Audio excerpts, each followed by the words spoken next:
In this video, I'm going to try and convince you that this is the best place to ride your bike in the entire world, and thus why you should consider putting this destination on your bucket list.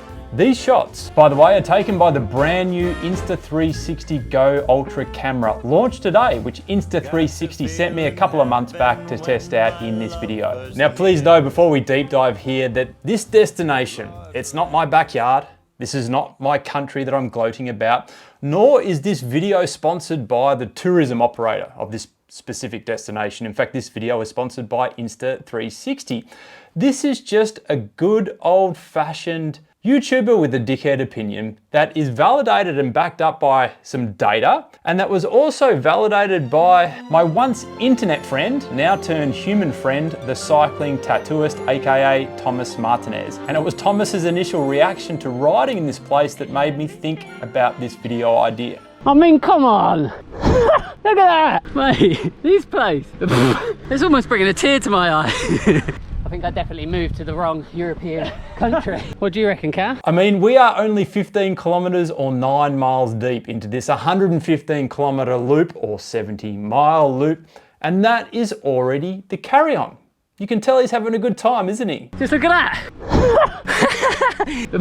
And here are all the places that Thomas has ridden before, and here are all the places that I have ridden before, which includes many of the Tour de France's famous climbs. And Thomas and I both agree that Switzerland is the best destination to ride your road bike, and there are 4 compelling arguments that I'm going to take you through today, although perhaps one of these arguments, Switzerland isn't quite winning, and it has very much to do with this Coca-Cola and Snickers bar, which we'll get to later on. So for context, both Thomas and I were in Switzerland to head to BMC to check out their new release, the BMC Teammachine SLR01. Being 16% lighter than the predecessor and now really considered a climbing bike, BMC suggested we take the bikes out for some mountaineering. So, chaperoned by one of BMC's marketing team, Fritjof, we hopped on the train from a place called Gretchen, where BMC's HQ is, and travelled out to a town called Thun or Thun. Can I just say as a side note, the train system in Switzerland is elite. Clean, reliable, and even caters to us bike riders with these magnificent spots to hang your bicycles. So let's talk about the 4 reasons why we believe Switzerland is the best destination to ride your bike,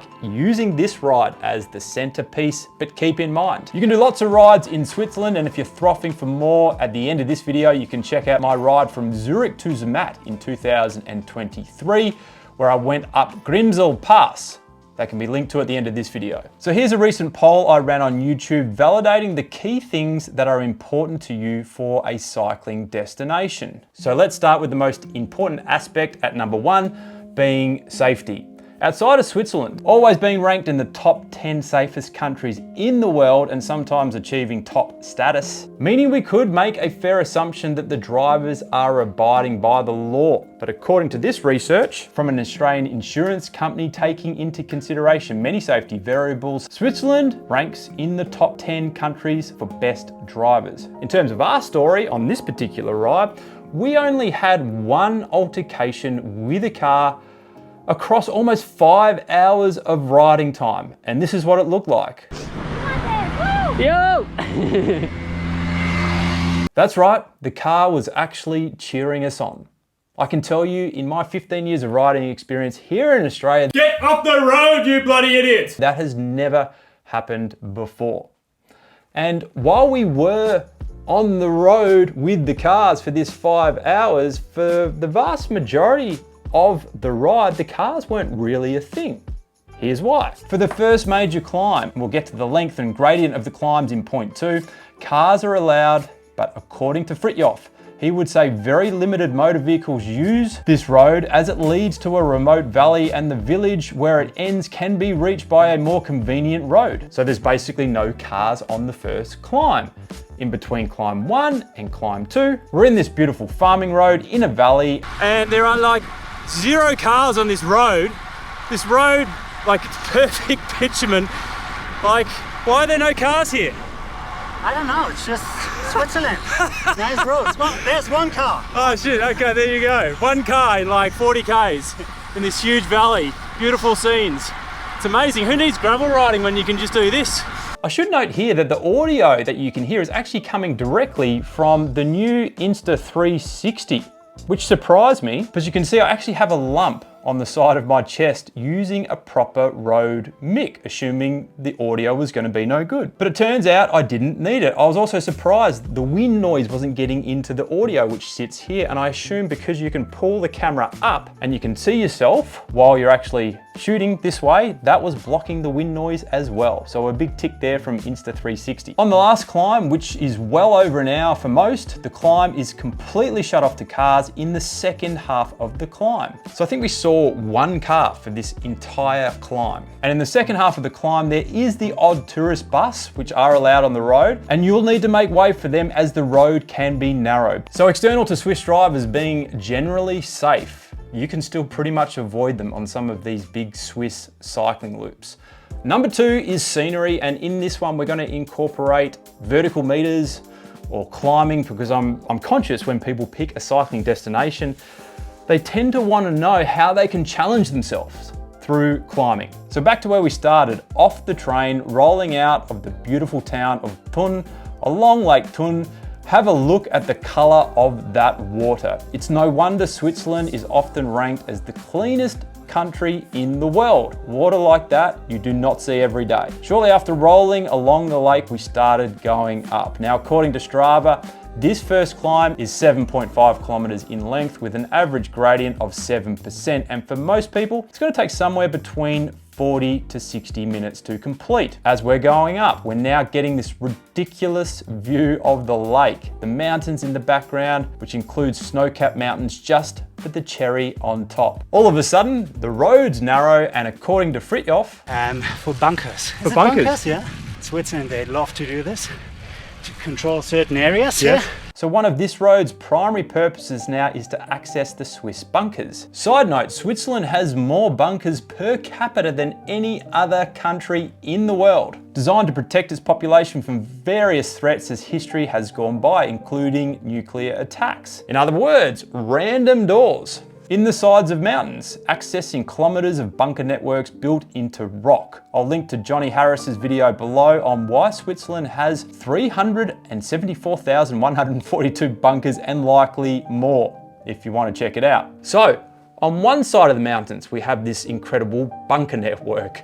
On the other side, we're getting aerial glimpses of the most epic turquoise lake we've ever seen, only to be blocked out by a tree line that was so majestic, I would normally be focused on that stand alone. And let's not forget a dark Swiss tunnel to add to the theatre of what was an incredible first Swiss climb, but really only the entree for today's ride. We then rode through some little Swiss villages along a plateau before descending into Interlaken with views now of Lake Brienz. For those of you unaware, Interlaken is considered Switzerland's adventure capital, as it's a hub for outdoor enthusiasts offering activities like paragliding, skydiving, canyoning, and white water rafting. And let's not forget, it's the home of Switzerland's one and only. There is a Hooters here in Interlaken. Although according to Fritjof, You've tried before?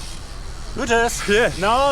And I think the people sitting there, they actually don't know what it is. Like, they just think it's a normal restaurant. And it's like, what the f? Exiting Interlaken, we now find ourselves riding along another epic lake, Lake Brienz, I hope I'm pronouncing that correctly, which once again has a turquoise color that takes your breath away. And once again, a shout out to the new Insta360, which has a new sensor and new AI technology to get this crisp 4K shot up to 60 frames as well if you want. Shortly afterwards, we're off in this valley heading towards the big climb for the day. And as you already know, basically car-free, surrounded by beautiful mountains, cliffs, waterfalls. I mean, this section of the ride stand alone is enough to make it an everlasting memory, but it wasn't even in the top 3 parts of this particular ride.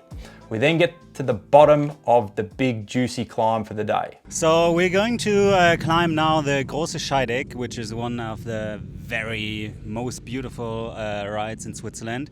It's about 16k uphill, 1,200 meters of climbing, and you will fucking love it. Are you ready, boy? Or according to Strava, which ain't giving us the full climb for some reason, it's saying 13 kilometers at 7.4%, aka well and truly over an hour of climbing, which starts off with A little nasty section too, 800 meters at almost 16%, and I can tell you, blended into the scenery and elevation, having the right bike makes a big difference. And I just want to say, even though I've been doing some stuff with BMC for almost 3 years now, how grateful I am for opportunities like this to go to Switzerland from little Australia and ride the new BMCs, courtesy of BMC. I literally have to pinch myself as somebody who's been a BMC fan since Cadel Evans, the Australian one, in 2011. So thank you, BMC. So I'm not gonna lie to you, the first section of this climb, by Swiss standards, was underwhelming scenery wise, although you could kind of sense something big was coming. Then, as we hit a brief section of plateau on this climb, bang, ridiculous, rip your face off scenery.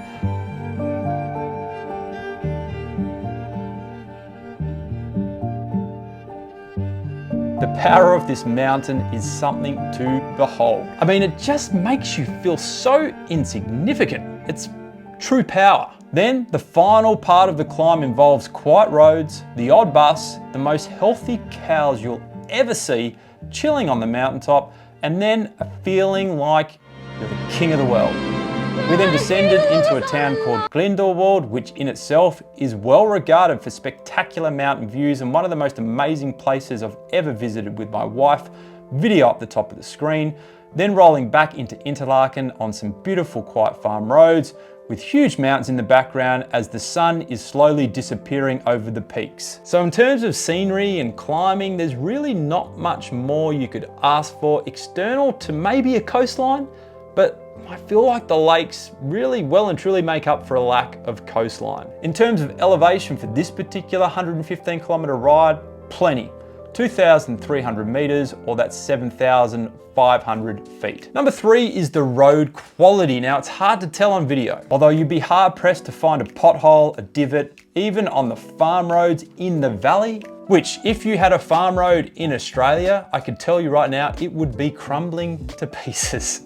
So, as I can't really show you on video, let's look at this data from World Population Review, and this from the global economy. Switzerland is in the top 3 for road quality in the world, which not only makes the entire ride more comfortable, less stressful, and generally more enjoyable, but it adds a huge aspect to the safety factor, especially when you're descending at high speeds. Number 4 is food and coffee, and this is where that Coke and Snickers bar comes into play. Now on the Coke and the Snickers bar, after descending the final mountain, before we hit Grindelwald, Thomas and I stopped to wait for Fritjof at Hotel Restaurant Wetterho Grindelwald on the outskirts of the town. I went inside to purchase 2 330ml Cokes and 2 small Snickers bars, and guess how much it cost me. Just over 14 Swiss franc, or 27 Australian dollars, or almost 18 USD. What the f? In Australia, at worst, that would cost, I would say, about $15. Yet it's almost double that in Switzerland. I think that is the tip of the iceberg surrounding the expense of Switzerland. At times it can be a little bit too much, hence why I feel a lot of people may favour Italy and France over Switzerland, despite them winning on the other 3 categories. Although keep in mind, we had 2 stopping stations providing probably the best quality drinking water you will ever take for free. And then remember those cows? Well, we stopped for an ice cream in Grindelwald, and I can tell you that their dairy is next level good.